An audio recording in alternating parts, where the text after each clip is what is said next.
America में राष्ट्रपति पद के लिए चुनाव नवंबर में होने हैं, लेकिन उससे पहले हुए सर्वे और ओपिनियन पोल्स में राष्ट्रपति डोनाल्ड ट्रंप की चमक फीकी पड़ती दिख रही है। स्विंग स्टेट्स कहे जाने वाले आधा दर्जन राज्यों के ओपिनियन पोल्स बताते हैं कि अगर फौरन चुनाव हो जाएं तो डोनाल्ड ट्रंप चुनाव में करारी हार झेलेंगे।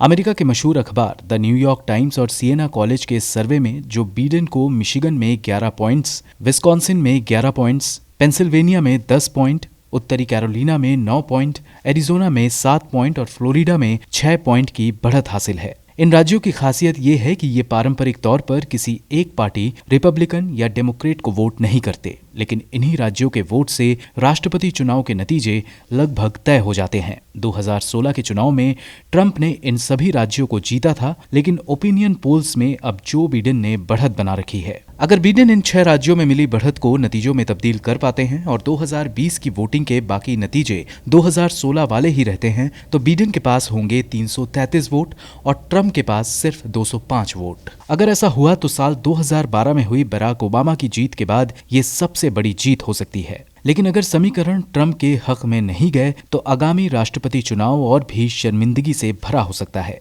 जैसे बुधवार को ओहायो में क्यूनिपियाक यूनिवर्सिटी के पोल में ट्रंप के पक्ष में 45% और बिडेन के पक्ष में 46% लोग थे। जून की शुरुआत में फॉक्स न्यूज के एक पोल में बिडेन को 47% और ट्रंप को 45% लोगों की पसंद बताया गया था। अब अगर ओहायो भी बिडेन के पास जाता है तो उनके खाते में 351 चुनावी वोट होंगे। इस महीने की शुरुआत में डेस मोइनेस रजिस्टर्ड पोल ने आयोवा में ट्रंप को 44% और बिडेन को 43% की पसंद बताया था। अगर आयोवा भी बिडेन के पक्ष में चला गया तो उनके वोटों की संख्या बढ़कर 357 हो सकती है। इसी तरह टेक्सास में भी बिडेन और ट्रंप के बीच सिर्फ 1 पॉइंट का फासला है। अगर ये राज्य भी किसी तरह बिडेन अपनी तरफ मोड़ लेते हैं तो उनके पास 395 चुनावी वोट होंगे। George H.W. बुश ने 1988 में माइकल डुकाकिस को 426 चुनावी मतों से हराया था। फिलहाल अमेरिका के कई बड़े अखबार ट्रंप की खिसकती सियासी जमीन से जुड़ी खबरों से पटे पड़े हैं। अगर ये ट्रेंड नतीजों में बदलते हैं तो अमेरिका की कमान ट्रंप के हाथों से